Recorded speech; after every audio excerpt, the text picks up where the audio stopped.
Olá, meus amores, vamos dar início a mais um módulo, o módulo 11, sobre os invertebrados, tá? Aqui eu coloquei a apostila de vocês para a gente dar início e depois eu vou passar para os slides. Neste módulo estudaremos alguns filos do reino animal. Vocês se lembram do que já aprendemos sobre esses critérios e a forma como esses seres vivos são divididos em seus reinos. No reino animal, encontramos uma enorme variedade desses seres, tá? Que habitam diferentes ambientes e apresentam uma diversidade de formas, cores, dimensões e hábitos. E aí nós temos, entre vários estudos, a gente tem os vertebrados, que são animais com coluna vertebral e vértebras, e os invertebrados, que são animais sem coluna vertebral ou vértebra. Os animais com vértebras são os peixes, anfíbios, répteis, aves e mamíferos, que eles fazem parte de um único filo, que é o filo dos cordados, no qual nós pertencemos. Já os animais sem vértebras pertencem aos filos dos invertebrados, tá? E com isso, dentre os animais invertebrados, há o grupo desses animais, ó, as esponjas, que são os poríferos, a estrela do mar, que são os equinodermos, as lombrigas, que são dos nemateumintos, as planárias, que são dos plateumintos, a minhoca, que faz parte dos anelídeos, tá? Os molúsculos, quinidários, artrópodes, todos esses são vertebrados e invertebrados, né? Então, nesse grupo, a gente vai vamos começar estudando os poríferos. Vamos lá? Os poríferos, quando a gente pensa em poríferos, a gente lembra logo do Bob Esponja. Porque quando a gente fala em poríferos, o principal exemplo deles são as esponjas. Elas são exclusivamente aquáticas, marinhas, quanto de água doce.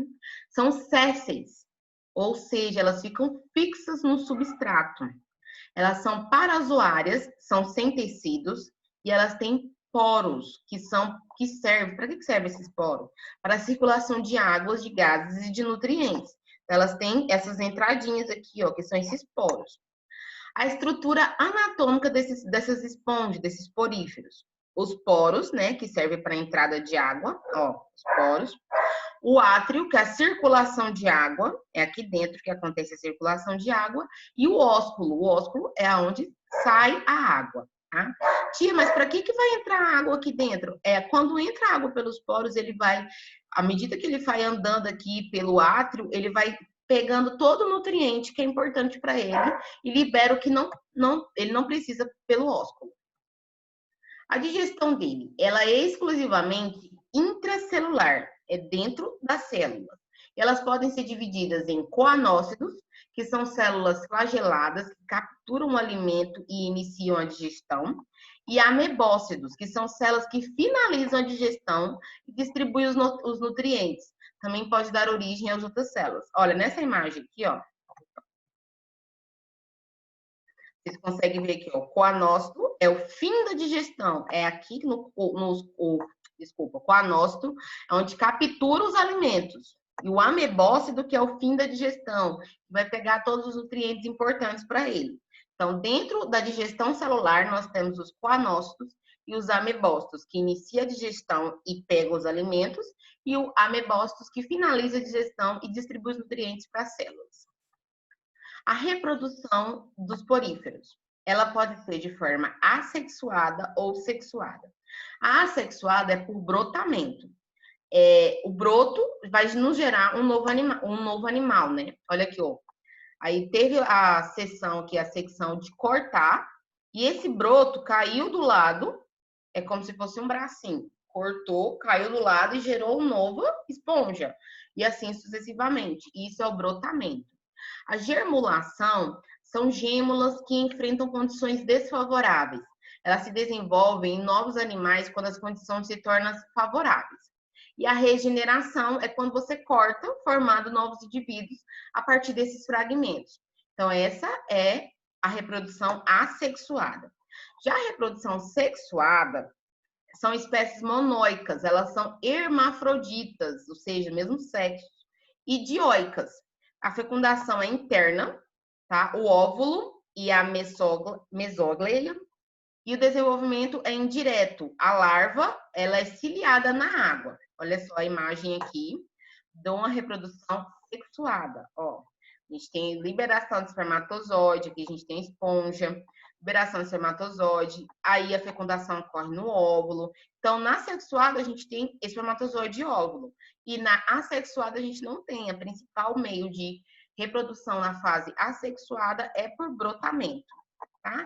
Então, na sexuada, a gente tem todo esse ciclo de liberação do ósculo, desenvolvimento, até fixação do substrato, até ele ficar firme lá no fundo do mar, ok?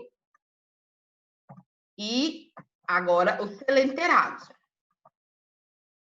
Os selenterados são os primeiros a apresentar o órgão e sistemas verdadeiros, formado de pólipo, que são os fixos, ou a medusa, que são móveis. A célula típica, que é o quinitoplasma, defesa e nutrição, e o sistema digestório é incompleto, e o sistema nervoso difuso. Exemplo, água-viva, corais, anêmonas humanas, hidras e caravelas. Então, elas têm de duas formas.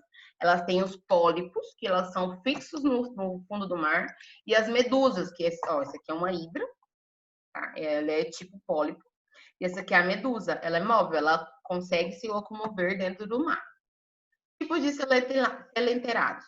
Os pólipos cilíndricos são fixos, a boca fica na parte superior, aqui em cima, tá? Que os pólipos ficam na parte superior. Vivem isolados ou em colônias, exemplo, corais e caravelas. Já as medusas, elas são livres, têm um formato de guarda-chuva, a boca é localizada na parte de baixo, exemplo, as águas-vivas. E aí, eles são classificados em hidrozoa, que é marinhos, vivem em colônias, são medusas e pólipos, ou seja, elas podem viver fixas ou no mar.